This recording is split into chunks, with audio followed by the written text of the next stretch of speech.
Greetings, new hammer, middle hammer, and old hammer folks alike. I am Old Grumpy Wolf, aka Lynn of Midnight, and welcome to the Minibar Podcast. I'll be serving you up lots of awesome painting nerdiness, talking to other painters from around the web. Tonight on the show, we have Warheezy, aka John. This is actually the second time we're doing this because I screwed it up the first time. So let's welcome John to the show. Hi, John. Nice to see you again, like it was last week. What do you mean? This is the first time, right? Yes. You gonna tell people that? This was the first time. Yeah, exactly. Okay, so I met John through Instagram. He was one of the first painters I followed when I started Old Grumpy Wolf, and we started talking, and we become buddies. And I really like John's painting style. It's very grim, bright-ish. Whatever he opposes me using that word for his painting style, but we're gonna use it. Call it what you want. And you're up in Canada, right? I sure am. Yeah. You're on the West Coast ish. Yeah, Canada? pretty much as far left as you can go Until you hit water. Yeah. Well, okay. You hit water, then you hit us after that. Oh, you went too far, so you need to take a left. You need to take a right at that last street instead of going straight in the ocean. Yeah, I mean, it's up to you. You could swim, whatever you want to do. Okay, so starting out, first question is, what got you into Warhammer and painting miniatures? So the story goes, my brother's a little bit older, and one of his friends had an older cousin who I guess unloaded a bunch of RTB01 Marines from the original box set on him. So yeah, he had a nice packed drawer full of Beakies, plastic ones, and I remember going to his house at one point with my brother and being like, what are these? These are really cool. And he's like, oh yeah, my cousin gave these to me. It's like from Warhammer. And I was like, I don't know what Warhammer is, but these are pretty cool. And he was doing all kinds of crazy conversions with them. And kind of, I guess we all sort of loved the G.I. Joe-ish Commando-esque sort of style of them in some ways, cover them with missile launchers and knives and whatever else was in the box. I mean, at that time I was quite young, probably 10, 11, something like that. So, hey man, just remember, knowing's half the battle. Yeah, exactly. Yo, Joe. But yeah, I mean, I thought they were really cool, and he gave me, a couple to mess around with. So, of course, just did what he did, right? We were just converting them. And he's like, yeah, see what you can do. So I just kind of chopped them up with a knife, glued them back together. Because I had previous experience building model kits and things like that, cars, planes, that sort of thing. My uncle was very much I guess competition level scale model airplane builder guy. Oh yeah, that's right. You mentioned that. Yeah. So he's got, he had quite the setup. He was airbrushing back then. That would have been like the 80s that would have been the 80s. So I think, I don't know. I have no idea what the prices were back then, but to see somebody who had like an actual like compressor setup and an airbrush that now it seems like everyone and their dog has is pretty cool. But, I never touched any of his stuff or anything because that's just how weird uncles are. So you just look but don't touch, and you just think it's really cool, but you're kind of too young for it at that age. I guess they don't recommend like enamel paints for 10-year-old kids or anything. Not that I would have no, it, but I had my own anyways. Like I ended up buying some and building some cars. So of course my first paint for GW minis was like Tester's enamel because that's what I had. So there was a kid at paint night at War Room using those things, and like we're all just sitting around going, nice. Whoa, dude, wow, no, you need acrylics. And actually one of the guys at the table gave him like a whole box of like paints, like Games Workshop paints he doesn't use. Yeah, why not, right? Yeah. Give him something to start with. Oh, that kid's eyes were you don't know any better, right? That kid was like, he probably so found his dad's old box of model paints or something and just started using it. Oh, right? The Tester's paints he was using were his dad's paints. Yeah, totally. It's exactly how it always ends up. It's just whatever leftovers you can find or whatever. For me, I just went to, I had whatever I had from building a few car and airplane models, so I just used that. But yeah, it was Beakies for me at the beginning. From my friend Carson, who is just, we'd spent quite a bit of time building terrain and like in the years following that. So, but that was my first introduction to it. He just gave me a few to mess around with. And then I think my first metal miniatures were from some hobby store, or not really a hobby store. It was more of a game store that was going out of business. It was sort of a one-off no-namer shop that was just clearing stuff out. And I got the Chaos Champions, 3 of them in a pack. And that was my first like the ones that you're painting right now. Yeah, the one that's the Nurgle champion or whatever. That's Oh, on okay. So Instagram. fantasy edition. Yeah. Okay. Well, see, it's fantasy, but back then it didn't actually matter. Like you'd have a champion fantasy guy who had that's right. Yeah, you could bring something, over and you were like, yeah, it didn't matter. It was like it came from the warp. It could be anything. So yeah, you could bring over fantasy miniatures into. Yeah. Can you still do that? Like with the demons and stuff? You're asking somebody who hasn't played in quite a long time, so no idea. If you're asking in Rogue Trader, yes. Yes, absolutely. There you go. Totally. So yeah, that's sort of my introduction to it. And then, I mean, the story kind of goes like my close best friend was like, what is this stuff? And I was like, oh, Carson gave me some Warhammer. And he's like, oh, because he, we all knew each other. It's better than drugs. Well, at that time, pretty much. So we were just kind of obsessed with it. And then, I don't know, my mom worked pretty close to downtown and they had like an OG Games Workshop store there. This is like pre-Red Shirt when it was just heavy metal, nose rings, long hair, and just do whatever you want. And yeah, so we used to go down there and paint sometimes, and the guys were really cool. So that was nice to experience that before the sort of corporate takeover. And like, I mean, I'm sure a lot of people have fond memories of the sort of like Red Shirt Games Workshop days where they had to like try to push sales and things like that. But for me, the special time for Games Workshop was before that, when it was just like some random store. I mean, it was an official, I guess, Games Workshop store, but they were just a bunch of dudes just selling stuff if you wanted to buy it, playing games with people, and just basically being hyped on it and getting, people into the hobby. But there was no real push there. It was just more of, if you like what you see, we can help you have a look at it. You can paint with us or whatever. But there weren't any rules or uniforms or product in pretty boxes. Like, I guess for a lot of people that weren't maybe around back then, you had like, blister packs. Everybody's seen those. And then you had like those hard plastic blister box sort of things. So you'd get like, I don't know, a certain amount of guardsmen or like a thud gun or whatever in these like weird sort of like hard blister pack things. And then you had the original boxes like the RTB01 box and like the Space Orcs box that was like, I think it might have been an odd number, like 36 orcs or something like that. Same with the Imperial Guard box. But there was just kind of, all those products, all those sort of, when Games Workshop was quite confused about what they had and just was selling anything and everything that they had and just made whatever. So I'm really fond of that time, which is kind of probably why my Instagram feed looks like all old Hammer, because I hung around after that. But the last time we talked, I mentioned, I'm kind of jealous because like here in Vegas, we didn't have an official store until, oh hell, I think it wasn't even official. It wasn't even an official Warhammer or Gold Games Workshop store, but we didn't have anything official. We just had stores that carried their stuff. So, you were kind of at the mercy of whatever the shop owner wanted to do, as far as like you going back into Games Workshop stores, they'd have a painting spot where they teach you to paint, and they'd have hosted events and stuff like that. And the game stores here, I don't think they really ever had that. There was like the one I frequented. Occasionally, like the owner would bring in some, like one or two of the guys that were really good at painting here in town to teach people how to paint. But I mean, that was like once every like 3 years. So, the experience here in Vegas was a lot different. Yeah. And, like in the 2000s, I had my local was Dark Tower, and, they were predominantly a Games Workshop store, but they were independently owned. And then now, obviously in modern times, we actually have a Warhammer store here. It's actually kind of small. Yeah. I don't think I've been into an official store in, I don't know how long, like a very long time. It's a bit, I don't know. It's very, obviously it's Warhammer, but it's not what, the 80s and the 90s were. Yeah. I just remember that time. And then anytime after that, I kind of, once they closed that store, they moved to like a bigger shopping mall.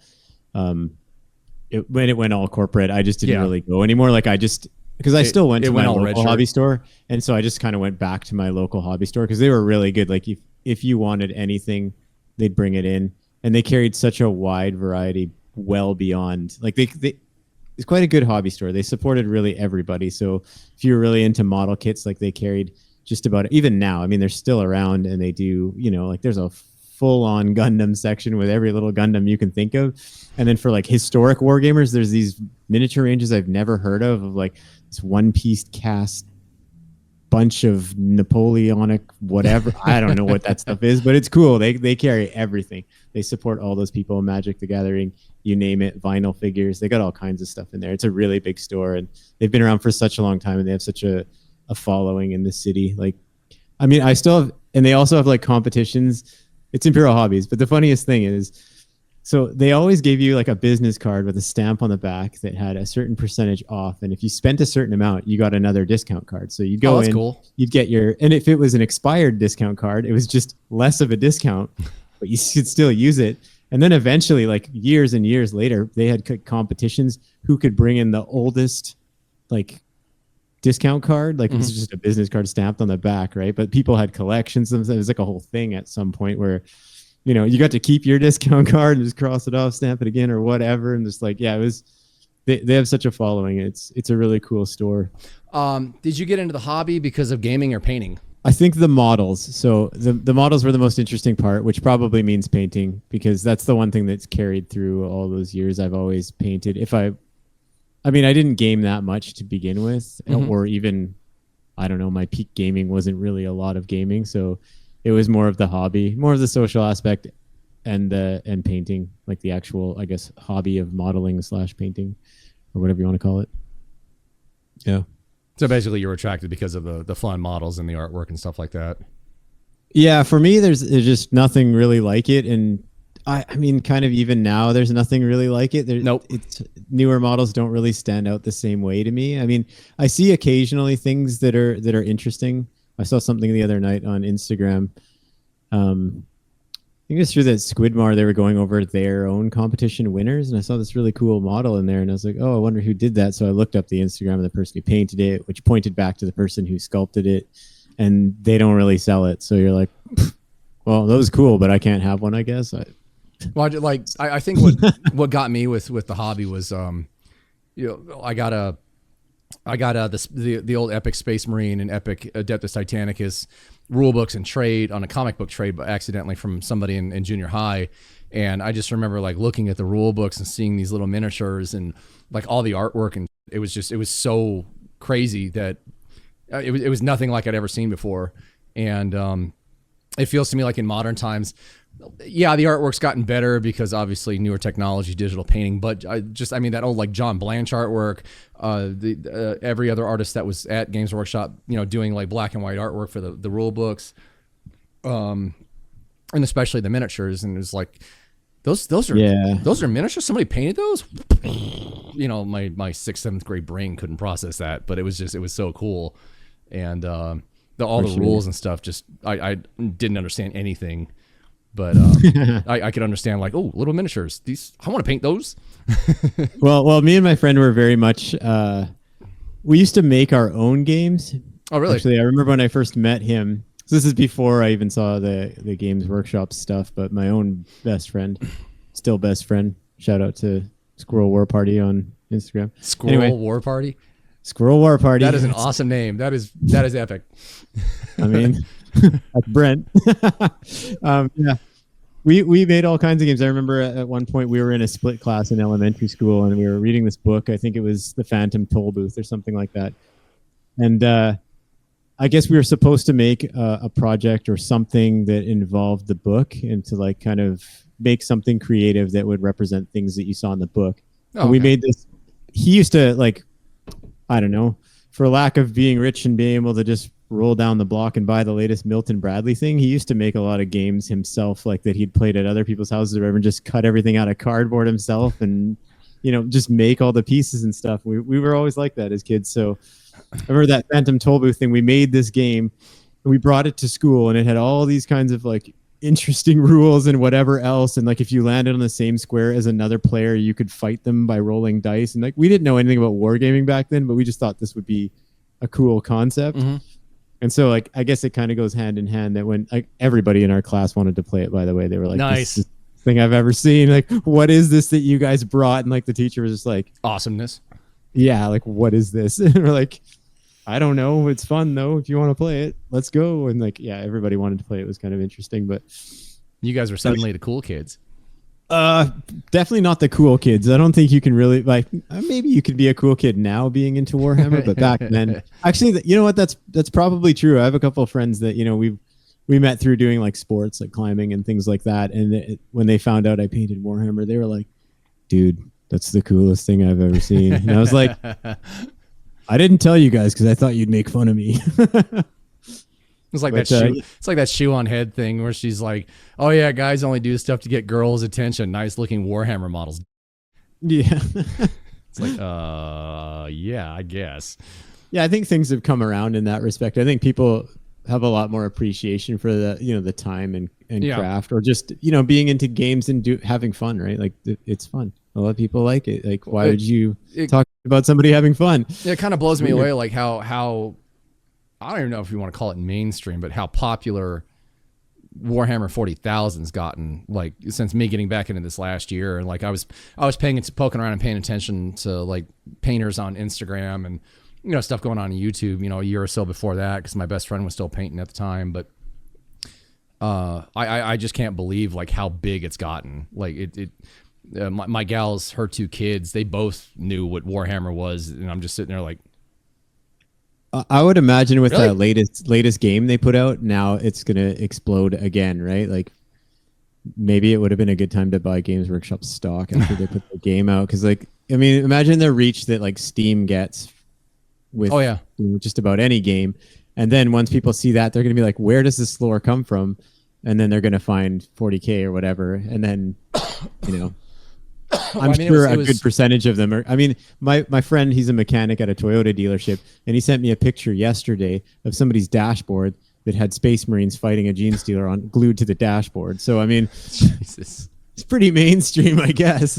Well, I mean, when you got like with Space Marine 2, when you got actually like a good game, where people can actually get into the world of 40K and Warhammer and stuff like that. Let's not go crazy with the good game. I don't know if some of you have played some of the editions of Warhammer that were just terrible. Oh yeah. Well, that's why I was saying a good game, because there was a lot of Games Workshop video games that were just like. Oh, okay. You mean like video game wise? Yeah. I think I get you. Whereas like Space Marine 2, it was it caught a lot of flack from certain people out there, but it really embodied what 40K is, but also the game plays well. It looks really good. It sounds great. The Titus character is really interesting, really well developed. And it's a good way of it's a good way of reaching the masses who would never try a tabletop RPG. Like, oh my God, I didn't know the game was like this. And it's not necessarily just getting them into the tabletop game, but also possibly painting the Black Library, lore stuff, everything associated with, or everything that's been put out for 40K now. You don't have to just play the game. You can play the video games, or you can paint, or you can just read the Black Library, or whatever you want to do with it. Yeah, I mean, I know quite a few people that just, they maybe were into it in the past or some point, maybe owned a couple miniatures or whatever, but they still keep up on the books. Like one of them, I mean, I just talked to him. I haven't talked to him in a while, and he was like, "Hey, yeah, I saw that you have the Instagram, all the Warhammer figures and stuff." And he's like, "I know all the lore," and I'm like, "I know nothing of the lore. I only paint the miniatures." But like, good on you, man. He's been reading the books forever. The Squirrel War Party, he's been reading the books. He's a little bit up on the lore. I'm like, I couldn't hold a conversation about this at all with you, but it's cool. I'm very much just a painter, but you might want to check out the Horus Heresy books. Are actually really good. You make it sound like I read. Like when I read, it's like, okay, fine. Here's a technical manual about blah blah blah. Like I'm a parts specs, like a nerd's nerd. Okay, fair enough. Yeah. So moving on. A lot of people out there have their own preferences for their paints. Some people actually don't know because like they're introduced to the hobby with only using Games Workshop paints. Your skill level, you're very good, and you're thanks. I'm brain farting. You're there we go. Color composition is excellent on your models, and like your style, the whole Grimbright thing that you do is very good because you work up from black, which is a lot of people are fearful of. But what kind of paints do you use and prefer? I'm like 100% AK Interactive 3rd gen at this point. It's just what works for me. It's pretty consistent across the range. I bought a few and tried them out, and I was like, I guess I'm switching to this. Well, did you initially, like in the 80s or the 90s, did you start out with Games Workshop and then move on to something else and then move into AK? I was pretty big into testers and Humbrol at the time, using some enamels that I had from, so we covered that. And then I think shortly after that, after pestering my parents enough, I ended up with, because I mean, let's be clear, I was like elementary school age when I got into this. But I ended up with a Space Marine paint set, like the original 9-pot set. Oh, nice. Cylindrical set, whatever you call those paint pots. The ones that I think the first gen cylinders. Coat d'Arms or whatever is using now. Yeah. I don't know who's using them, but somebody's using them still. Those pots. And then the ink set. So I had the Space Marine set, the ink set. My brother, I think, got the Creature set. And wasn't the Creature set just ink washes? No, the ink set was an ink set. The Creature set was... Oh, no, the ink set was the Expert set. Yeah, that sounds right. Yeah, Expert. I bought it. I remember getting it and being like, Expert, that's not me, but I'm going to try this anyway. I just knew what they were. And from reading the painting guys, like you see the Mike McVeigh, you try to emulate the Mike McVeigh and you fail at it, but you keep trying. So that's where I was at that point. So I was like, well, he used an ink wash here. I need these inks. So I just went for it. But yeah, I started out with that. Games Workshop for quite a while, whatever you want to call it. I guess it's a verb now. And then went into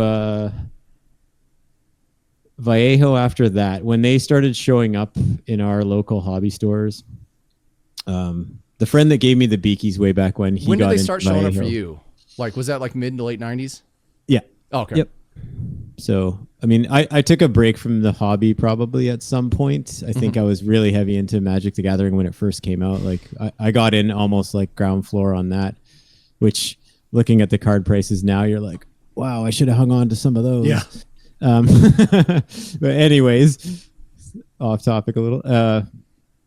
Yeah, we were at that point. I mean, the store that was carrying Magic the Gathering and a bunch of comics and stuff, and this was local to me where I was living at the time, like very much a fan of Imperial Hobbies, but I lived further away at that point, so you got to go where your parents go at that age. So the local store was still pretty cool, and they started getting into Warhammer, and part of the reason was like myself, my friend Carson, and a couple other people were like, we just showed him the stuff, and we were like, hey, this is you guys thinking of carrying this? And he's like, what is this? And he was like, I've heard of this, maybe we should carry a little bit or try it out. And so he started getting stuff in, and he wanted, like, his front window faced like the main street of that town, and was like, we want to put some stuff in the window. So we were painting for the window and whatever else. So then I kind of got, a little bit back into it then, and then probably drifted off again. I've been in and out quite a few times, but that was sort of when I got back in and was like, oh, this Vallejo stuff's pretty good. And so, I kind of moved over to that. And then after a long while, I guess whenever I started this Instagram account is maybe, I don't know, kind of the end of me being in Vallejo and then transitioning to AK. And were you just using model color, or did you use game color as well? Yeah, I didn't really know the difference other than the label looked different. And I was like, I think it was the same formula. It was just like, from my understanding of game color, it was just the ranges were different, colors. Right? What's yeah. that? The brighter range for game color and more of a like. I used whatever. I just, like, when I buy paints, I don't read the labels. I just look at the color that's in the bottle, or like take the top off and see what it is. And I'm like, is this something I need, or is it something I don't need? So I like that, like with Vallejo's new thing, like they changed the game color formula a little bit and then incorporated it into model color. But that's like within the last 6 to 9 months. But the thing I like that Vallejo is doing with their colors, they started it with game color, and now they're converting model color to it. Their bottles are clear. Like clear? Yes, clear. Like there's no frost in it. You actually see what color is in the bottle, like what the paint is. Yeah, usually I would just kind of like shake it and kind of like open the top and see what kind of residue is in the cap and go by that. But, well, like when I'm comparing colors, like I'll take the top off and dot a little bit of it on my hand to like, like, okay, this is Space Wolf Gray. I want to find something like this in a different paint line, and just start dotting colors on my hand. So I walk out with, my hand covered in paint, but you can at least see it. But you don't draw it on with a pen and then have little labels on it? No, I don't get that artsy-fartsy with it. Games Workshop in the 2000s with their 3rd gen paints, they actually put them in clear bottles. And this whole thing with like being in frosted bottles now, it's like, could you guys just do clear, please? Like, everybody, Please. Yeah, I wonder if there's just like a difference in vinyl or whatever they do for the maybe. Yeah, it might be a different cost than plastic. Who knows? I mean, like once they, once they make the molds for the bottles that they use, I mean, you're talking. I'm guessing they're probably putting like 40 or 50 bottles in one mold easily due to the size of them, but you're talking $15,000-$20,000 mold easily. No clue. I don't make miniatures or bottles or anything. Like I understand some things about production, but more to do with definitely not plastics. Yeah, that's something I know a lot about. It's I think it's high pressure. I'm in manufacturing with plastic, so it's high pressure injection, okay. I believe. And you have to route the mold out of like basically steel or aluminum, and then like even for how Games Workshop stuff manufacture the miniatures, the plastic is actually injected as a solid. It's just little pellets, and because the pressure inside the mold is so high, it actually turns to a liquid, and then when the pressure is removed from the mold, it actually turns back into a solid almost instantly. It's cool. A really interesting process. It's the same way, like you and me being in cars. It's the same way that like Honda, Nissan, whatever, makes their bumpers or their side skirts, just their OEM parts. It's a solid plastic being injected into a solid metal mold that's held together with like a giant vise. Yeah, it's like 15,000 pounds of pressure. It's always interesting seeing how those things are manufactured. Yeah, like definitely. Forged parts and things like that. So, like, did you with AK? Was that a recommendation, or did you see something new and you're like, hey, I want to try this? I guess once I started sort of looking at YouTube at painters, like I'd always kind of browse around and just watch the occasional video here and there. Like I don't really get into the tutorial videos too much, but just kind of seeing what people like. When I watch YouTube, it's either entertaining or it isn't, and that's really what I watch for. So just checking out all the different mini painting people and seeing, if they're interesting or not. And I noticed one thing that you see just about everywhere is a bottle of AK on everyone's desk somewhere. And I just hadn't been exposed to it before. I didn't know where you could buy it. And then when I moved to where I'm living now, there's a store. It's not quite local to me. It's a little further away, but they have like the full line. So I was like, oh, I'm just going to buy a couple and try them out just to see. Nice. And I was like, wow, this is good stuff. At least it works for me. So I was like, I think I'm just going to, I basically just gave away all my Vallejo stuff to my friend's kid who was just getting into it because, she was looking for some supplies. And I'm like, well, just take what I like. Don't spend any money on this. You can just have what I had and I'll just move on to a new paint line, right? You gave her some damn good paints. Oh, yeah. I still got another box for another friend, too, that's got a few leftover Valleos that didn't go that way. So, like, I'm always like that. If I've moved on to something else, I'll usually just give it to somebody who I think will use it. And, it's that way they can start their journey on whatever and not have to initially spend the money because, they may not like it. They may just get out of it again or whatever. So might as well give it a try. And I know their mom's on the artsy side, too. So if they don't use it, she can use it. So, yeah. Yeah. I actually picked up on Monday when I was at the paint night at War Room. Shout out War Room. Yeah. No, actually I picked up, I tried it 2 weeks before. I actually picked up a bottle of AK Black. I was dicking around with it at the table and I was really impressed with like how it laid on the miniature and how it dried. So I'm looking forward to using that. Good stuff. And I picked up, I'm trying to replace my Games Workshop paints right now. So I bought two bottles, two different silvers and two thin coats. One's basically chainmail and one's mithril silver, like matched perfectly. Because right now, like the two metallics or the three metallics I have from Games Workshop, I have like a base that's supposed to be like bolt gun metal, and then I have a mid-tone that's supposed to be chainmail, and then I have Stormhost silver, which is supposed to be mithril silver. The mid-tone silver, it just isn't chainmail. It's not dark enough. It's like half a shade under mithril silver, and it doesn't work right. So. But yeah, I told you I think last week I was trying to paint a Gene Stealer using AK and I was having a lot of trouble with it. I'm just trying to figure out like the behavior of the paint, and I'll get it eventually. But upon maybe it has something to do with why like I wanted to try them. Humidity and those types of things, what type of brush you use, etc. Yeah. I think all that stuff makes a difference, and everybody's got to find out what works for them. I don't think any one paint brand is good for everybody. Sorry, can you say that again? They say they seem to dry a little bit faster than usual, but you actually said they're somewhat similar to Vallejo, which actually gave me a good insight of like how to deal with them. So Yeah, I don't think they're that far off. They're not that different. I just found, and I don't know. Everybody keeps reformulating their paint, so I can't just keep up with everybody. And like maybe Vallejo's like caught up to where AK third gen is, like with consistency and all that. I had a little bit of like issue with consistency with some Vallejo, but those were quite old too. So Yeah.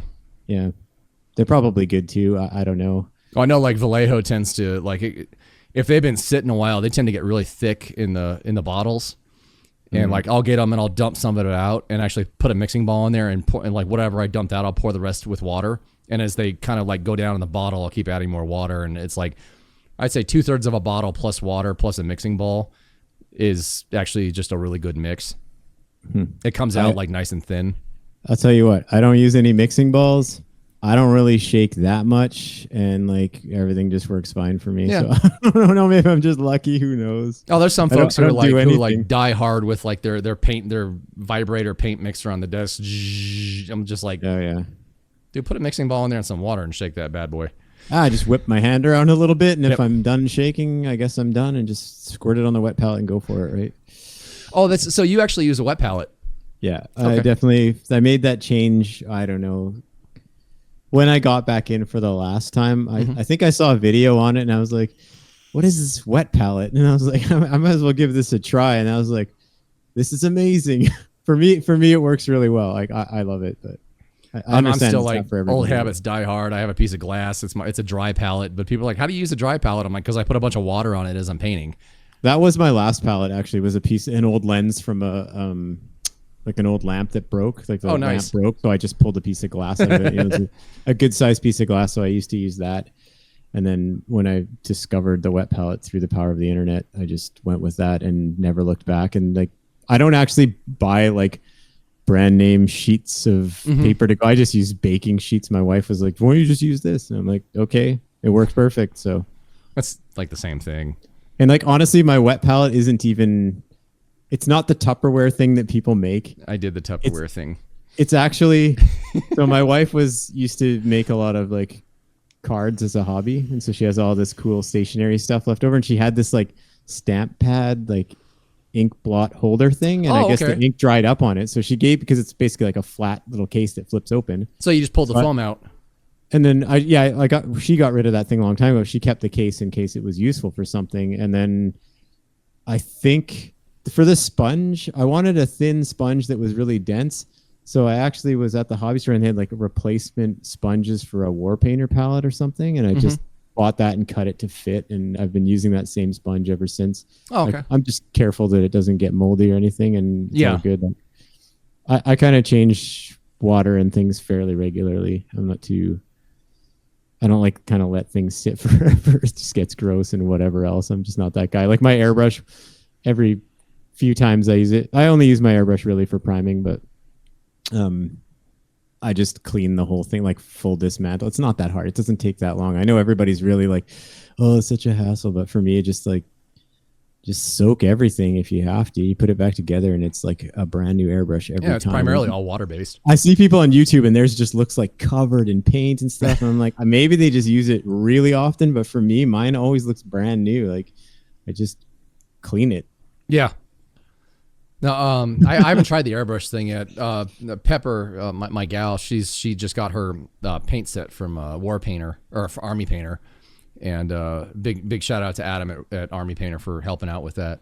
Oh, cool.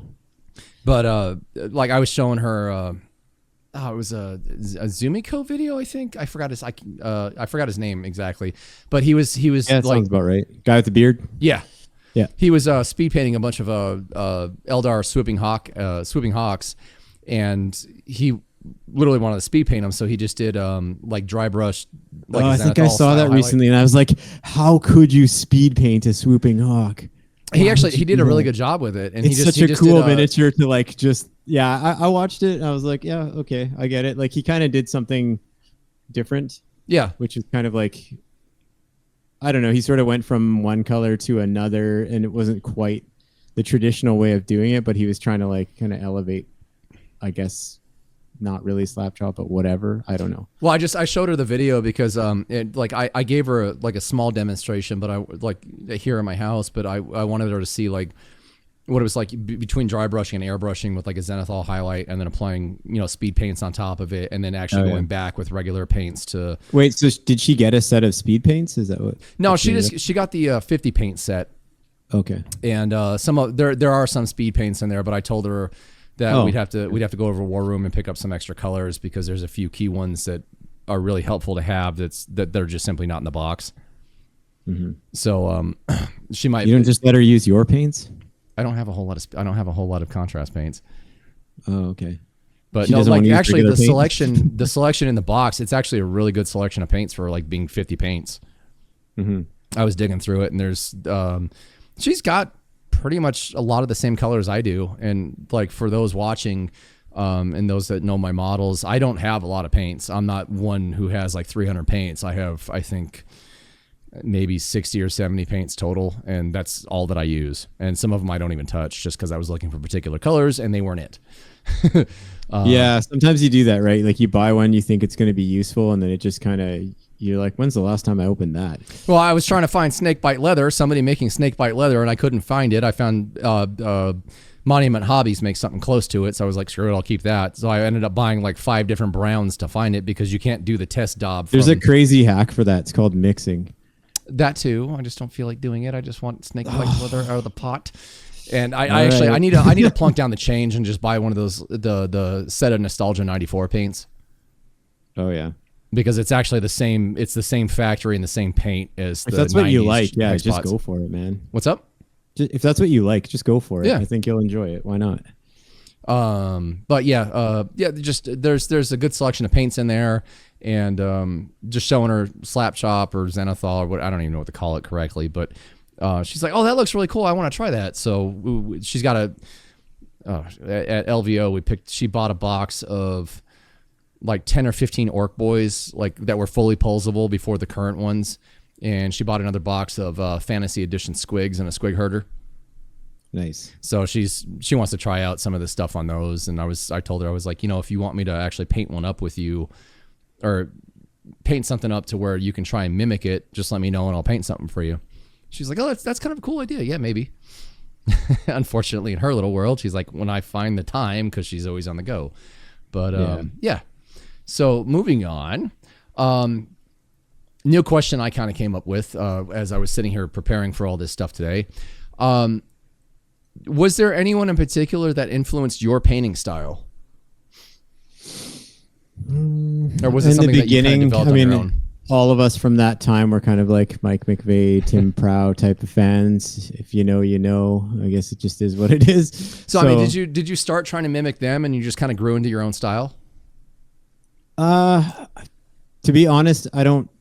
It's hard for me to see my own style. Mm-hmm. I think back then I would kind of try to emulate those guys, but that was quite a long time ago. I think with what I'm painting now, it has more to do with I think we talked about before where I got into like first traditional medium art. I just was like, I need to teach myself how to draw and then color and shade and all that stuff. And then through learning that and starting to understand like light and how it hits things and how that's kind of the only important thing about it in some ways, that started to make its way. Oh yeah, you were talking about how like you kind of offset your lighting source in some of your minis. Yeah, I don't do anything that's like a really strong light source, but I try to just I think we were talking about gemstones and how everybody kind of puts the reflection in one spot, the white dot, and you kind of highlight the bottom corner.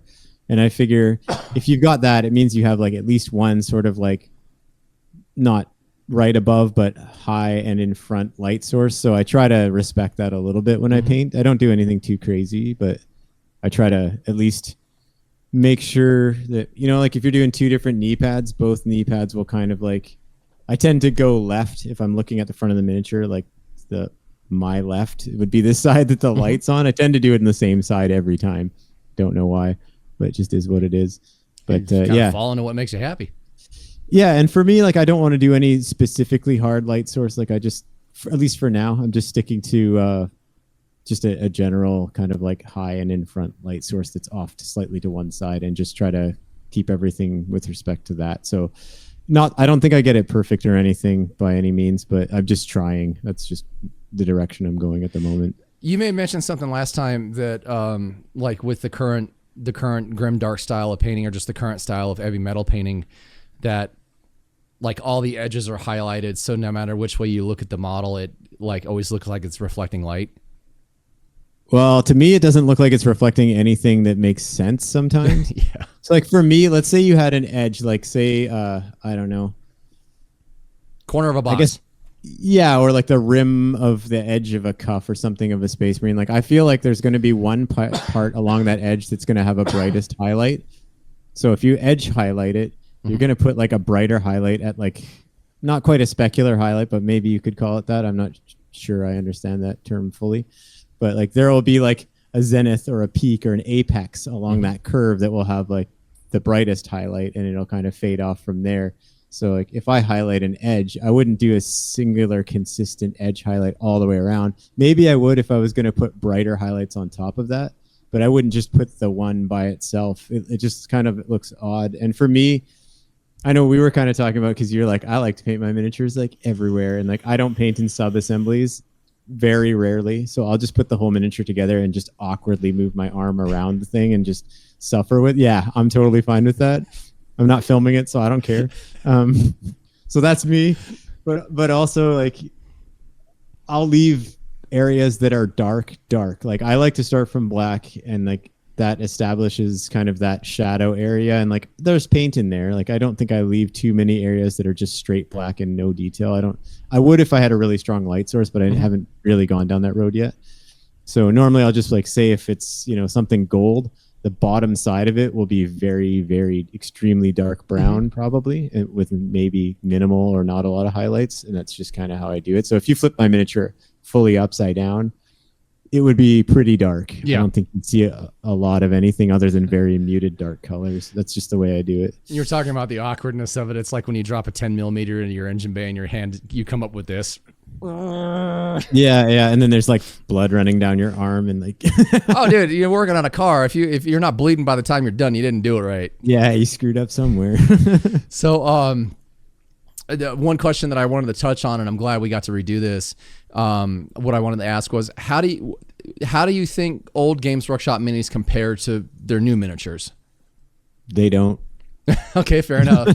I mean, is there a particular reason? Like, yeah, I can get into it. Like for me, there is sort of that, I don't know, kind of cartoony wonder that the original miniatures had, and like they're really strange proportions. Like that's. I mean, you watch any anime, cartoon, whatever you want to call it.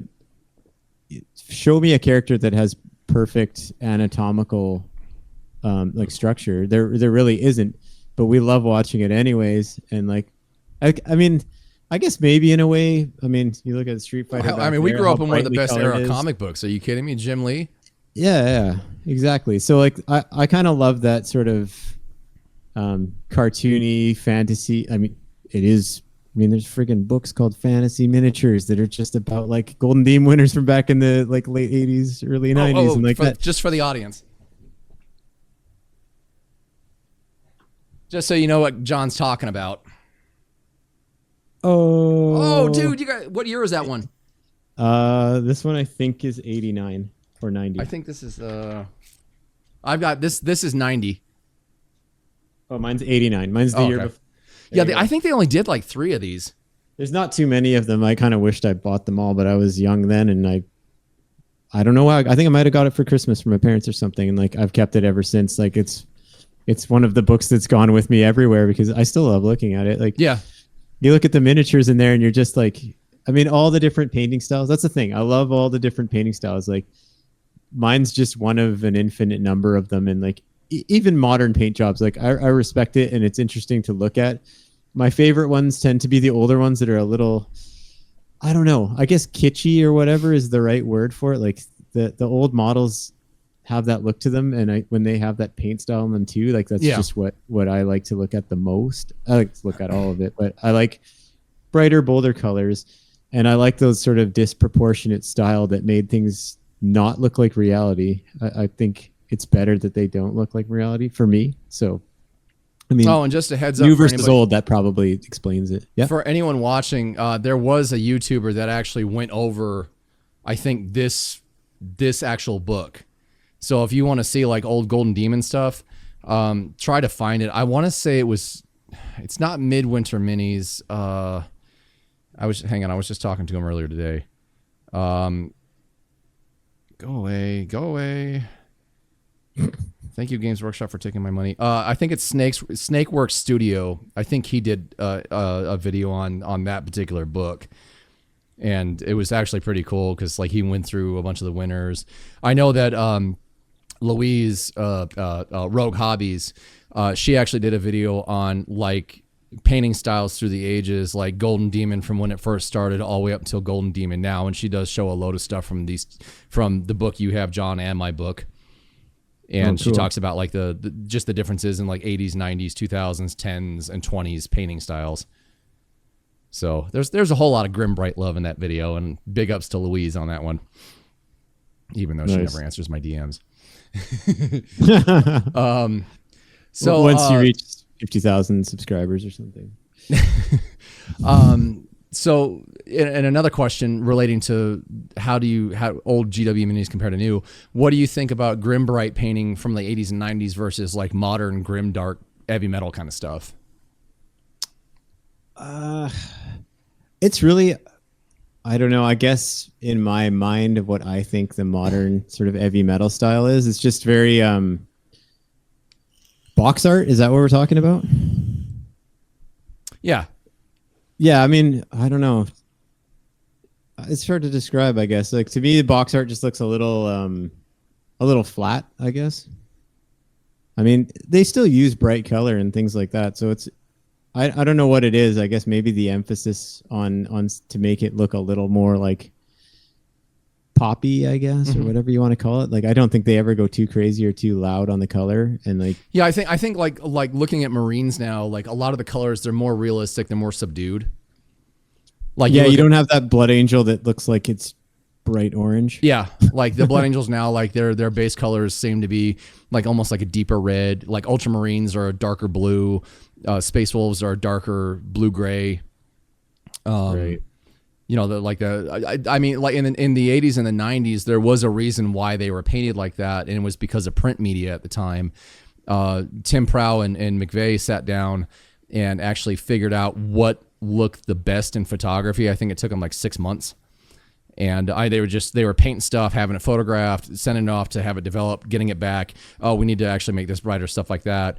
Now, you know, all printing is digital. It's no longer ink. So you don't have to worry about things dropping out. And DPI has gotten a lot better in print too. Whereas like back then it was, I think like around like high publication was like 200 or 300 DPI. Now it's like 1200. So, you know, you don't even see the dot pattern anymore. It's all, I think it's all laser printed now, but the whole point is, yeah, like in modern heavy metal and modern painting, I think a lot of it's like you look at Games Workshop's color line, they're kind of going the way like Vallejo model color is, where it's like more realistic tones versus bright cartoony stuff. Yeah. I mean, I only kind of drift towards what I like, which is tends to be the brighter colors. I like that sort of style. But, I mean, I don't know. I just find a lot of, I guess, the more modern, grim, darky sort of things, they just don't. I don't know. I paint my miniatures like they're like brand new out of the box, out of some like 80s fantasy movie or something, or I don't know what, right? Where it's like bright and colorful and Alice in Wonderland maybe, or something like that. I think somebody on Reddit said to me, was like, wow, man, your Space Marines look like they just came out of the car wash. I'm like, you're damn right they do. Yeah. I like that. And like even like Nurgle, I don't paint like rot and bloat and, you know, I what's on the miniature, yes, but like I don't really add like make them look like they've been trudging through bile and dirt and whatever else. Like it's just not what I like. It's not. Well, it's not ironically, the modern Nurgle models, like from Games Workshop, the way they're painted by Heavy Metal, they're like the most grim bright thing in the entire like 40K line. Yeah, that's actually true. I think you're right. I actually really like how modern Nurgle's painted. That you know, almost goblin green highlighted up with white. That looks. I think it just looks really great. Yeah. I think people are going down that road sometimes, not everybody, but there's a bit of a trend where people are kind of going down using some of those techniques that people use on like scale model army tanks and things like that, and weathering powders and all that, whatever this stuff's called, like all those sorts of things. And like, I think people are just exploring, and sometimes, you know, if that's what you like, that's what you want your army to look like. And like, that's the other thing. I'm not painting. I mean, I did paint an army. I painted a Ultramarine army, but it is very much like Rogue Trader Ultramarine army. Yeah. So actually, you just mentioned something. Have you tried the pigment dust powder stuff? The only like strange, or it's probably not even strange, but I guess weather or special effect thing I ever tried was there's a Games Workshop one that just looks kind of like brown clay, and you paint it on and it cracks, and it kind of looks like, you know, how a dried lake would look. Oh, okay. I can't remember what it's called. But I have a jar of that, and I painted it on a couple bases just to see what it was like. But I haven't really gone down the route of any kind of, because I just don't do it, right? Like I used to do it on like historic World War II model planes. Like I would do, I mean, then I would just use like an old piece of black chalk, and you'd chalk line, like you'd mix it with soap and make this paste, and then you'd run the paste all over the lines, and then you'd wipe all that off, so you just had the black in the lines. And then that's after you'd airbrush the base color on, and then you'd go back to each panel and do a slightly lighter spray over each sort of like rectangular box section along the wings and stuff. And it gives you that really like kind of weathered, dusty World War II look to the plane. Like it's actually been out there and flying around. So like that's the most weathering I've ever done. With that weathering powder stuff, where I was trying to go with it was like, if you actually like shoot a clear coat over it, does the clear ruin the look? That's a great question. I have no idea. You never tried it? No, I've never used any of those things. Okay. The only thing I've ever used was just chalk and airbrush on World War II models, never on miniatures. Like I've seen like a lot of people now, like they'll use it on like Space Marine feet, and I think it looks really cool, but I'm curious, like I never see them talk about, or they never mention in their video if they actually shoot clear over their models or not. And I was wondering, it's like, okay, with this powder stuff from Games Workshop, like, does it stick to the model? Can you clear coat over it? Will the clear ruin the effect? Do a lot of people clear their miniatures? I only ever use like ultra matte if there's a shiny spot I don't like and I want it to not be shiny, then I will do an all over blast of like ultra matte. But other than that, I don't even bother. There was a guy at LVO. There was a guy who entered. He was from one of the Slavic countries. I can't remember which one. I sent you pictures of it. He painted up the candle, and the snail, and he was the one who painted the orc war boss riding the squig, the giant squig. But doesn't he paint in oil though? Yeah, but he uses oil and acrylic. But I was talking to him. I was like, "Did you clear your models?" He's like, "Oh yeah, I shoot everything with a matte coat." So probably because the oils, they'll get a shiny finish sometimes. Yeah, but I've always been traditionally taught like when you're done, you shoot it with a clear coat. And the reason why I still do it to this day is like I like to pick my models up. I like looking at them. I like giving them to other people to look at, to handle, to look at. So like you're touching your model, and if you don't clear coat it, you'll actually wear the paint off it. And a lot of the guys at War Room who ask me for help, I always tell them, like, when you're done, especially if you're playing with your models, clear coat them because you're constantly touching them, and the finger oils will actually break down the acrylic paint. Oh, we have like what we call manners, and when you pick up somebody else's model, you only pinch it by the base. Oh, otherwise you're a heathen. Well, some people don't know how to do that, but for me, honestly, it's like, you want to look at my model? Here you go. Dude, dirty look. Shit. Oh, I don't know. Ever since we were kids, it was always, if you're going to pick up somebody else's model, you always ask first, and you always pick it up by the base. Oh, the asking thing, absolutely. It was absolutely like just manners. It's kind of like, I guess maybe because I'm half Asian, like you take your shoes off at everybody's house. Doesn't matter whose house it is. You don't wear shoes in somebody's house. That's just how it is. Or us being in the car scene, you ask before you lean on somebody's car. Or just don't. That. Well, I mean, if it's your homie or something like that, you're like, hey, can I lean in your car? Yeah, not a problem. I just wouldn't. If you know the thing's made of carbon fiber, you stay 15 feet away from it. yeah, exactly. Yeah, I don't know. Just amongst myself and like friends, we would always just pick up by the base. It was never an issue. So I guess maybe that's why I never bothered. The only thing I ever wanted to do was get rid of the shiny finish. Or Yeah. gloss. Well, yeah, like a clear coat will actually take. I've had a few people ask me, they're like, "Oh, you use like you used shade paint on this, but it goes glossy." Yeah, but I shoot my model with clear coat, so everything is the same finish. Yeah, and for so a reason. Even. Mm-hmm. So like when you get into paints, like breaking them down, what they're made of. Like the finish of a red or the finish of a blue or the finish of a black is going to be a lot different than the finish of a yellow or a green, especially if the green is a yellow-based mixture in the pigment. Greens tend to have they have a shiny, or like a yellow and green tend to have like a shiny finish. Certain reds will have a matte. Certain reds will have a shiny finish. Blacks, I mean, it all depends on what you're using. But if you're like, just need to use AK, man, then you're good. Well, no, I mean honestly, like. There's a couple of times I was doing some like the expansion joints between Space Marine arm panels or whatever, and I'd used I think maybe a bit of black ink or something like that, just because I wanted to even out the highlight versus the gaps between, and then you end up with a shiny finish. So then you got to go back and shoot it with matte. Like those are examples of times where I would use like a matte clear just because, or if I'd use, I think there's one where I tried a GW paint and I was like, why is this like shiny here? So I had to go back and do a matte coat over it. It's just different brands are different, right? There's an amount of sheen, because I think on like a whatever you want to call it, molecular level, something like that, it has to do with how much texture it has. Because if light hits it and then reflects in different directions, the more directions it has to reflect in, the more matte it will look. Whereas if it's a very like smooth surface, it'll reflect more. Yeah, it's basically how matte and gloss work. Is like gloss is a perfect surface. It's smooth, and matte is porous, so it absorbs light. It can't throw light. Yeah, so I tend to, even when I airbrush on the clear, I'll try to hold the airbrush a bit further back so that it's almost like it's kind of like drying before it hits, so it gets the max amount of texture and stays as flat as possible. I've turned that I've termed that dusting. With GW's Munitorum varnish that I use. If you get it in like the puff of the stream where it's supposed to be, it'll come out like a satin. But what I do is like I'll do a couple satin coats, and then I'll hold it at the very end of the stream and do exactly what you're talking about. Do like a dust coat, and that creates like almost a matte finish. It's time for that airbrush, man. You got to get into the airbrush. Too much work. So okay, hang on. You're saving the environment, not spray cans and all that stuff. You just use an air from a little compressor. Okay, so we've got your Instagram pulled up.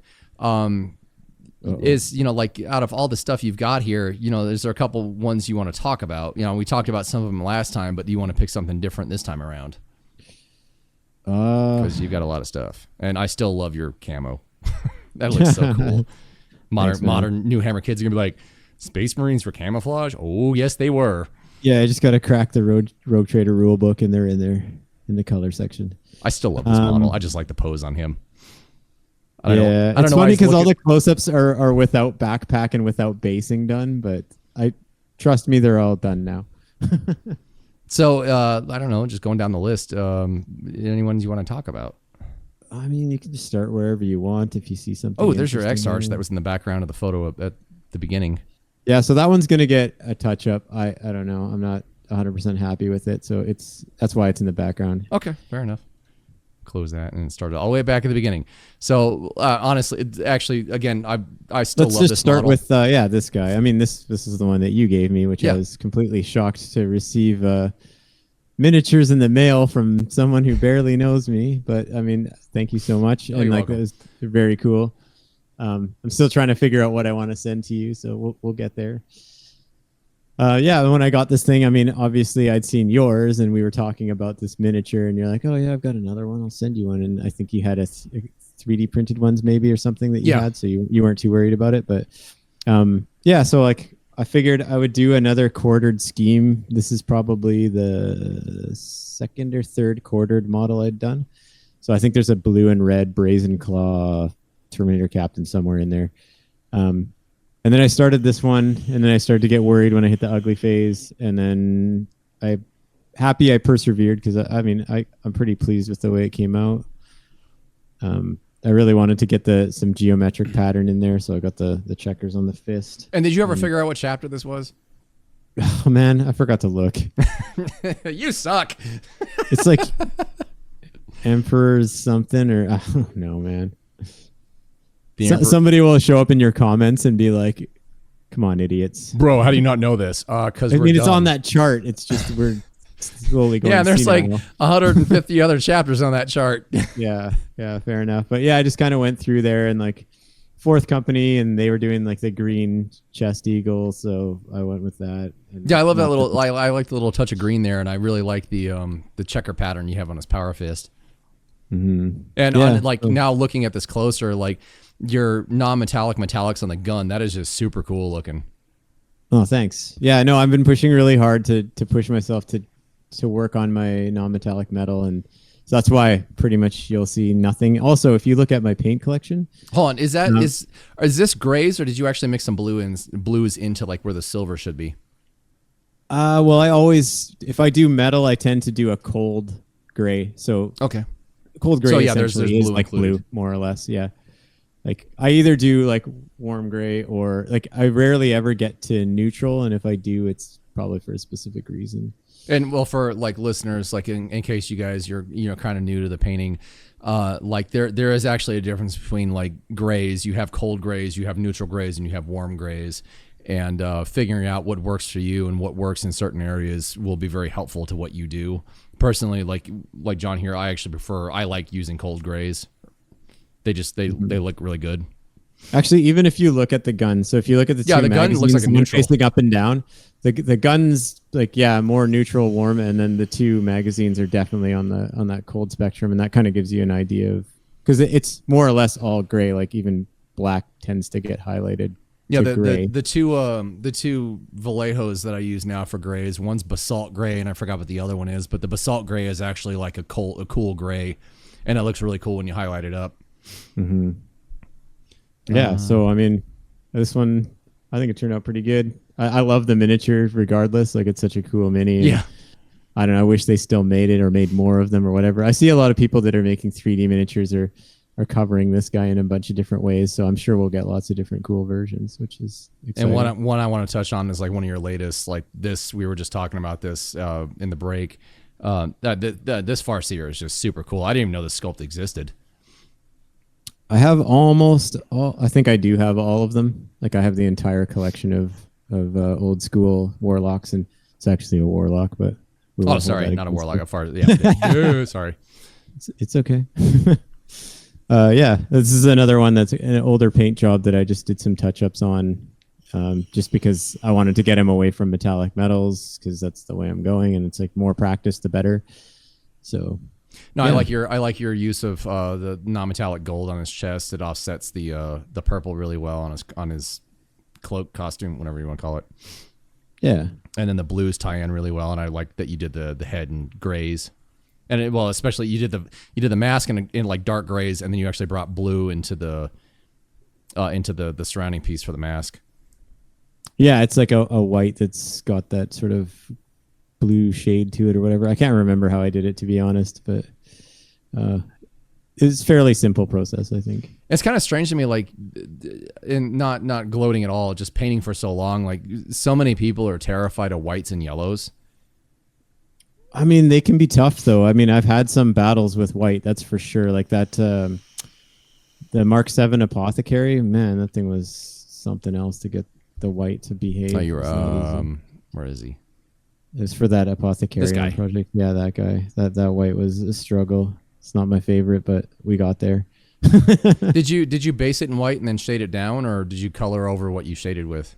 Oh man, this model was a bit of torture. So I watched a Trovarion video about how you can use Pyrrole red ink to make a blood angel, and I'm like, I'm gonna give this a shot through my airbrush and try this out. And that was a total disaster. And like the reason it was a total disaster, I totally forgot that you're supposed to do a clear coat over the ink before you start doing other stuff. Oh yeah, because it'll reactivate. The red was bleeding through everything, and I was like, what a disaster. So I had to paint this thing like 7,000 times to get it and that's probably why the white was such a battle. And I think I had sort of I don't remember, to be honest. I was just happy when I was done. I mean, It's for a good cause and everything. So like, I'm happy to do it, but Yeah, I tortured myself by. They actually, by the doing that. Apothecarian, they actually reached out to me and asked me if I wanted to paint something, and I totally wanted to, but I'm like, I can't fit it into my schedule. I have to get this Blood Angel tutorial done.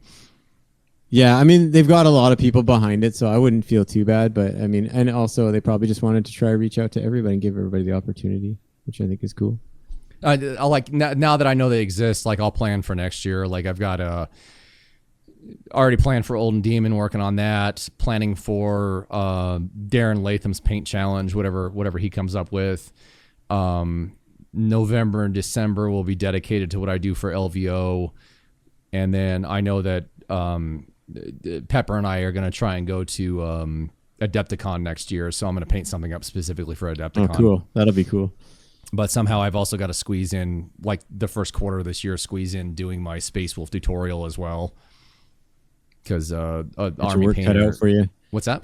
You got your work cut out for you. Oh yeah, just a little bit. Army Painter want to do a artist spotlight on me, so they particularly want to do it on the Logan Grimnar I'm painting for Olden Demon, but I also want to get the Space Wolf video done so I can help promote that with the artist spotlight, because there's been a lot of people who are like, how do you do your Space Wolves? And I'm like, I am working on that. Give me 3 months. No, that's awesome though. That would be cool. And then I got another one. You'll like this. I got another request to do a tutorial on Ultramarines. Yes. Because a lot of people like my Titus, so I'm like, crap. I was gonna say, do you even paint Ultramarines? But then I remember you did a couple Titus, or at least a Titus that I've seen. I'm not a big fan of Ultramarines, but painting Titus actually was quite fun. I enjoyed painting that model. I mean, I don't really have any like.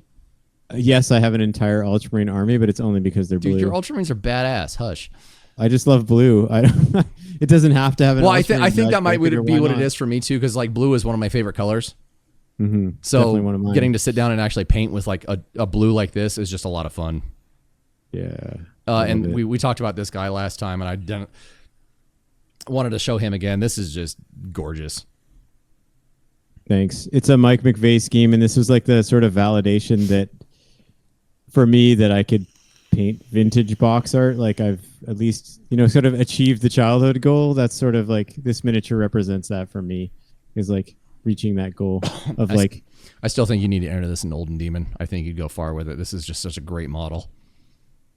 Thanks, man. Like you knocked it out with this one. And this you just recently posted this. I really dug this. I like how you actually went with the traditional like the yellow gray on the wings. I would never paint a swooping hawk without that. Yeah. Well, I mean, that's the whole point of painting a swooping hawk. Someone else could, but I wouldn't. I would always have to alternate feathers, because to me, that's just what I remember, right? Like their wings are so pretty. Cool. I also would always do undersuit, oversuit kind of thing. Like I find it weird. Like you're talking about the teal mixed with the gray.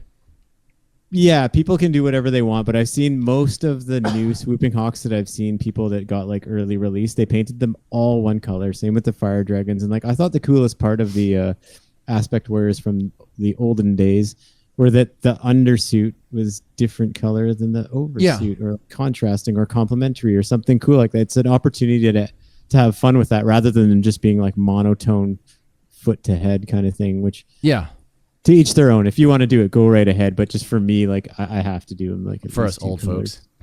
yeah, totally. And we talked about this last time, but I don't care. I'm bringing it back up again. I friggin' love this model. This thing turned out so good. The purples, the blues. I mentioned the glowing chaos symbol and the eye bibble on the top of the hilt of the sword, or the shaft of the handle of the sword. There we go. The casting error that I turned into an eyeball. That was such a great idea. Old miniatures, sometimes you just got to get creative. I like how you made his main eyeball, like and the sword shaft eyeball point in the same direction. Yeah, definitely intentional. I was like, if I'm gonna do this, like I didn't know if it would work out, but I just thought I would try. And I was like, after I got it like roughed in there, I was like, this is actually really cool, and it just really reminds me of like Monsters Inc. or something like that. And I don't know, it kind of suits the cutesiness of the model, and like I'm really happy with how it turned out, because this one's like, this isn't the exact copy, but this is the same model. My first metal model was this model, and like I really wanted to like, do a here's where I'm at now version of it paint job, and so I'm pretty happy with how it turned out. Now, for folks watching, like to give people an idea, like how many colors did you actually use on him, if you can remember? Okay, so the purple goes from, it's a very dark blue. I don't know if I can remember the name, and then it goes up to some kind of like something violet is the name of the color, and it's mixed up between the two, between there. So that's maybe two. The turquoise armor is just a couple different turquoises because I have them. So I went from like what I think it's ocean blue is the dark.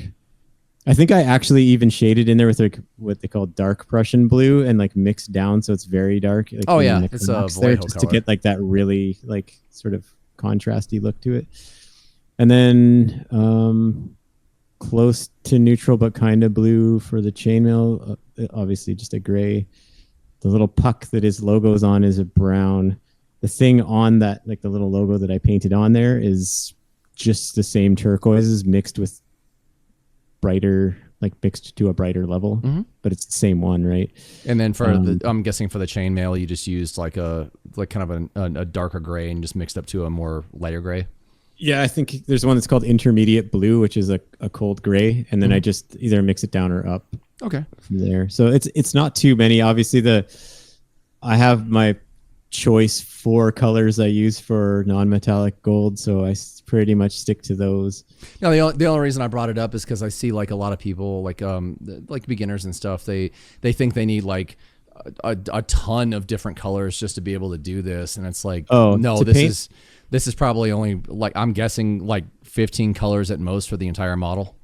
Oh yeah, it's not very many. Like the thing is, like when you go to paint, and some of those, like you don't actually need them all either. Like there was some lazy man stuff going on where I had like ocean blue, I had turquoise, and I have like whatever the pastel-y version of it is. And like for me, if I'm going to paint turquoise, I only need those 3 colors. And if I want to tint it with something else, I'll put something else in there to tint it, but it'll be a mix. So really like the purple is like a blue and a purple, but it's only basically 3 paints total to do that. It's maybe 3 paints to do the turquoise. It's just 1 gray, and you could honestly get away with that, like a black and a white mixed with it, with a cold gray to do that. So, I mean, we're only at 9 paints, and that's like 80% of the miniature already. And then just like brown, whatever yellow, and you could get away with, like, honestly, for all you out there that are new to this, if you're going to buy a yellow, you probably want ice yellow or something like it. Oh, like yeah, ice yellow is like a god tier because it goes color. so far for highlighting, like just to get you from sometimes using pure white can make things look like, people call it chalky. I don't know really what they're talking about, but you kind of lose something if you're always mixing white in to get to your brighter colors. So if you have a couple pastel-y colors that you like that you can use, it goes a long way to just use that. Oh, absolutely. Like an ivory or a ice yellow or something like that. No, on Monday when I was at War Room, I almost bought ice yellow from AK, and I don't know why I didn't. I wanted to actually try it, and somebody at the table, it was for painting night, had a bottle ice blue or ice yellow, and I got to try it. I was like, oh god, I'm buying this next time I'm down here. I use it a lot. It's great for highlights. Vallejo actually makes the same color too, ice yellow, and it's identical in color. It just depends on like what formulation you want, but either one is just like god tier. Yeah, for me, like I guess if we're gonna sort of circle back and talk about paint a little bit, like when I bought into AK, I sort of looked at the range and I looked at what I really needed, and like honestly, for sort of each sort of general color, I really only need kind of like 3 paints of each. For me, I bought almost every single blue because I'm an absolute blue crazy person. Like I love blue, and like if you look at my Instagram feed, like 80% of those miniatures are blue because I just love blue. So I just went wild with the blue, and there are differences between them, but you might end up gravitating towards like, or even if you're a beginner and you just like, you want blue, you probably are going to get like something really dark, something medium, and something maybe pastel. If you're going to do like sort of 3 of each kind of basic color. So maybe you'll find some yellows, you might find some blues, browns. Sometimes you can get away without buying even more than 1 or 2 browns. Like I would get a really dark one, and then maybe a reddish one. And then you can mix other stuff to get what you want out of brown. Seems to be, I don't know, maybe it's just me, but it seems friendlier to try to like bend it to the color you want by mixing other stuff in. Like that ice yellow will help you go one way, or a red will go the other way.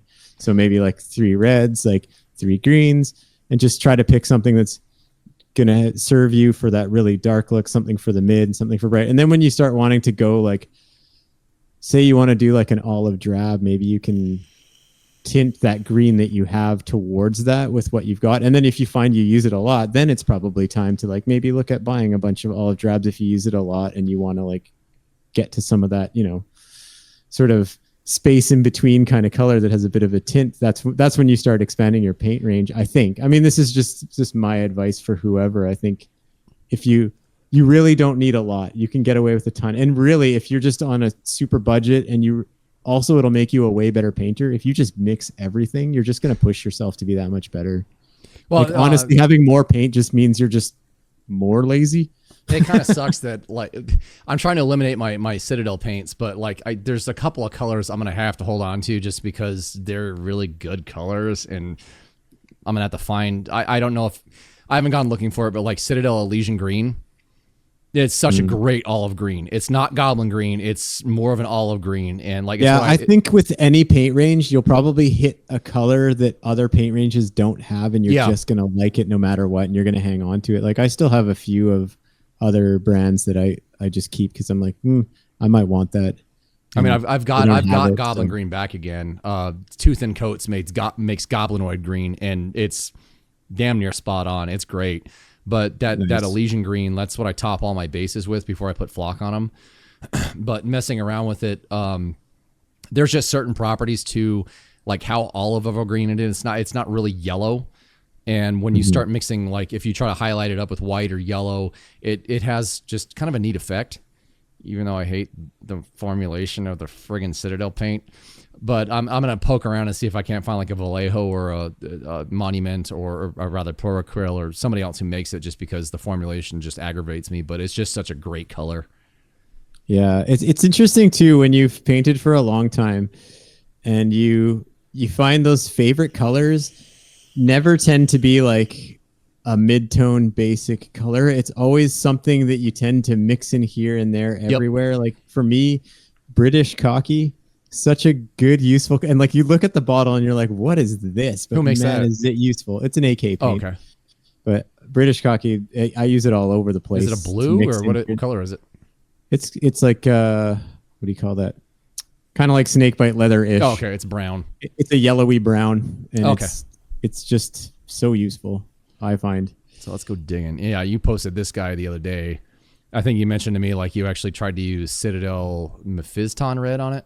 Yeah, he's got Mephiston red. It's the only miniature up there that's got Games Workshop. Oh, I meant to ask, when we had your apothecary pulled up, did you actually try using Mephiston red on that, or was that just all AK?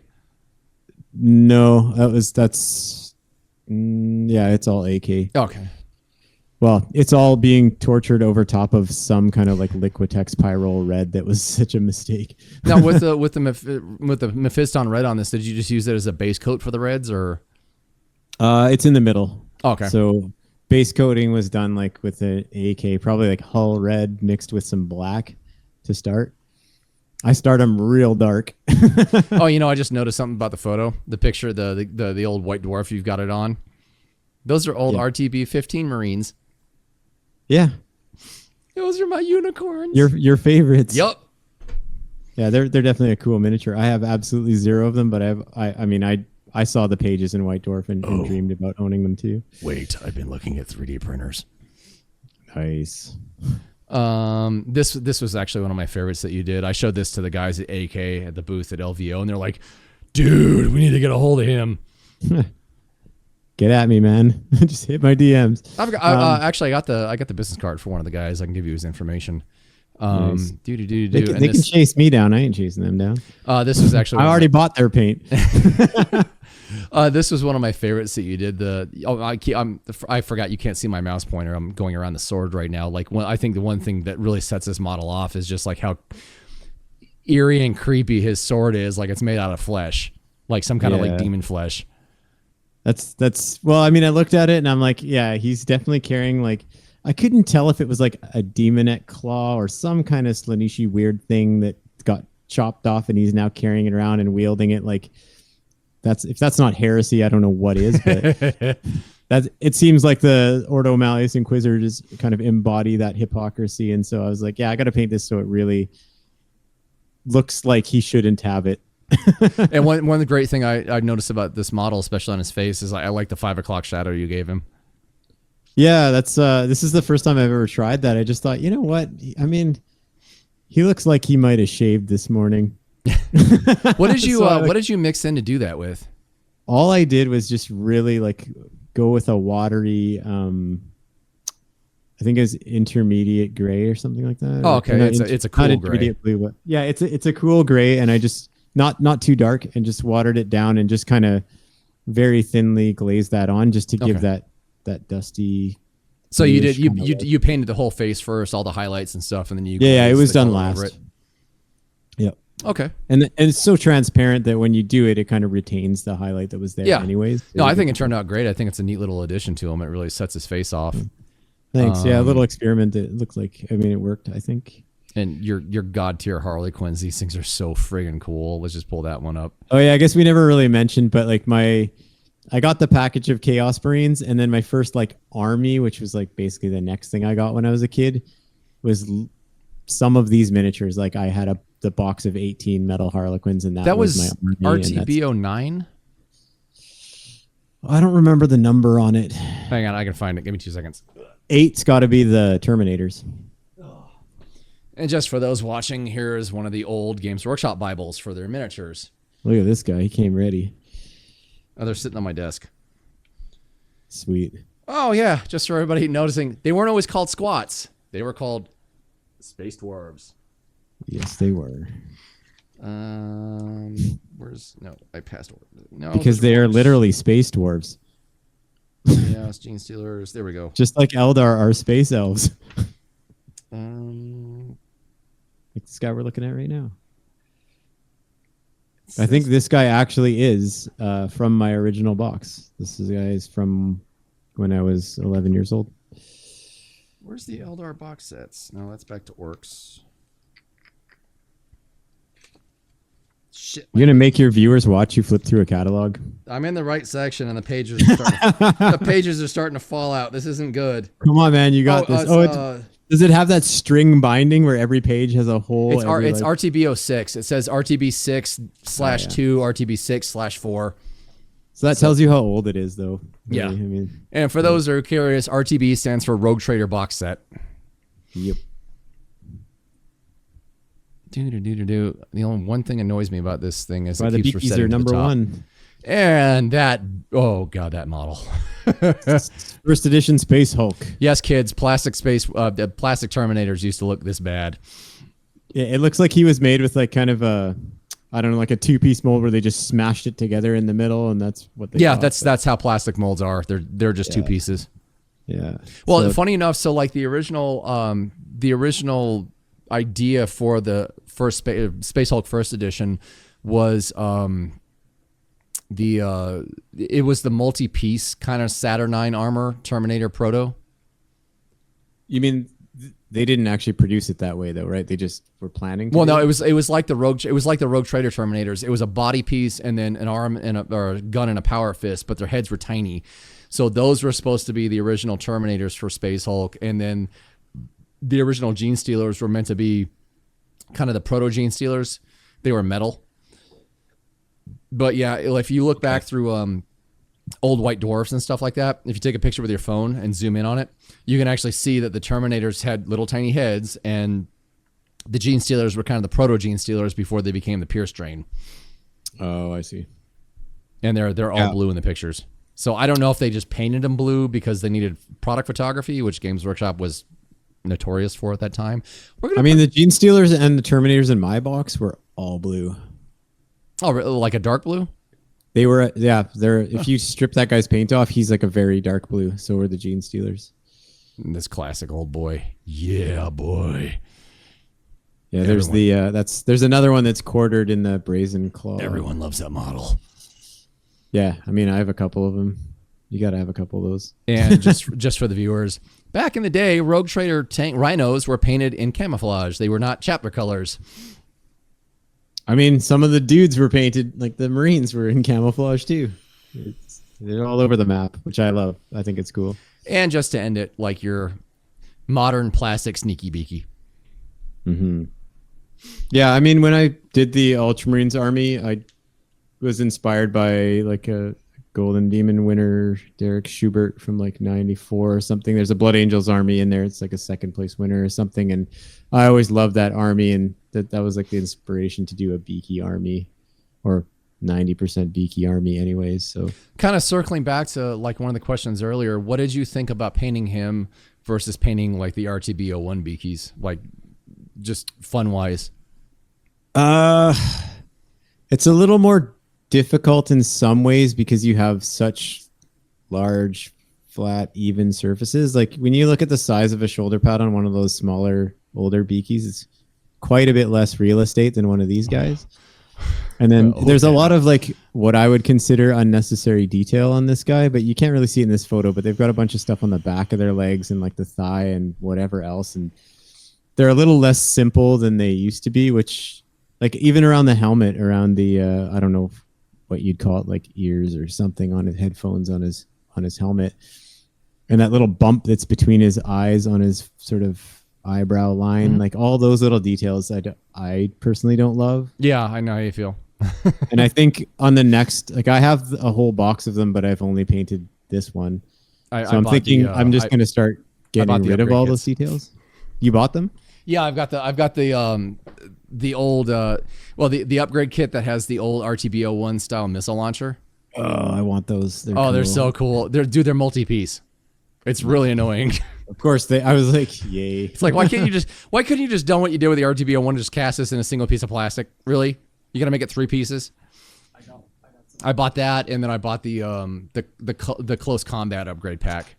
And the cool thing is like, so the flamer, the las pistol, and a couple of the other weapons. It's like I don't know. It won't. No, it's not going to focus. I'm not on autofocus, but I've got the original missile launcher. So a bunch of the close combat weapons in the upgrade pack, they're actually second edition weapons. They're just like redesigned second edition weapons, and I'm like, oh, okay, I'm good. And to point out on this guy, one thing I actually do like about these modern beakies a lot, the bolter is actually designed after the RTB01 bolter. Yeah, the bolter looks great. It looks slim. It's got like sort of the right details on it. It's kind of rearranged a little bit. It's a bit of a reimagining of it. Oh, they moved the magazine back. Yeah, it's got a lot of styling cues from the original bolter, which I think is really cool. Because if you've never had RTB01s, it's a very slim bolter. It's long and slim, which is cool. But yeah, it kind of has that like 1911-esque sort of magazine, or like an old STG 44 or some kind of mix of things. But I love how the designers at Games Workshop, they actually paid attention to the old RTB01 Marines, and there's a lot of RTB01 in this, including the bolter. I mean, it's just kind of a bigger, more defined version of what they came out with in the late 80s, early 90s, but it's still the same bolter as the RTB01 bolters. Mm-hmm. Yeah, there's a lot of inspiration there, like the nozzles on the backpack or whatever you want to call it. Oh, and like where the belt thing on the chest meets and that kind of stuff. Well, I like the ridges that go across the middle of the backpack. Yeah. They captured a lot of that, which I think is cool. And I also like what they did with the feet to sort of do those grooves down it. Yeah. I know RTB01s have nothing, but that's kind of this almost like too silly part of RTB01s is that their feet kind of look hilarious. Well, they took the aesthetic from the second edition 40K Mark 6 armors, where they actually had the bumps going across the toes. Yeah, right. Yeah. Back then it was like insane amounts of lines, but they kind of refined it and made it easier to paint. Yeah, like the voids, if you look at the shin pad, and it's got those sort of like 3 gaps, voids, lines, whatever you want to call it, the very bottom of it. Like those are the kind of details I don't really love. Could have lived without that.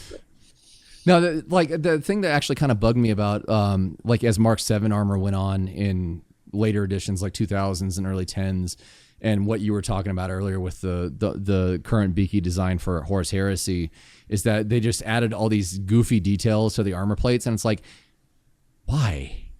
Yeah, those Mark 7s that have like the sort of the pipes that were here, instead of having the one corrugated pipe, they have like double sets of Yeah, and skinny pipes, and the leg has like a little pipe sticking out of nowhere. Yep. And you're like, what is all this stuff? Like, what does this design purpose does this serve? Like, not even that it's useful for something in reality, but like, it's just adding like an unnecessary complication to it that I don't think looks visually any better. And you know what just popped into my head right now? The picture from The Simpsons of Grandpa Simpson. Old man yells at cloud. Yeah, totally. That's us for sure. I'm sure there's tons of people that like it and think it's perfect. Who knows? But we're just talking about us and what we like. And oh yeah. So let's wrap this up. So if you guys like this episode, please go check out John's page, Warheezy. He's an amazing painter, and I'm going to shut the podcast down for the night. Let me turn this to my ending screen, and I will talk to you guys in a bit. I've got another episode coming out in a week or two, and thanks for watching.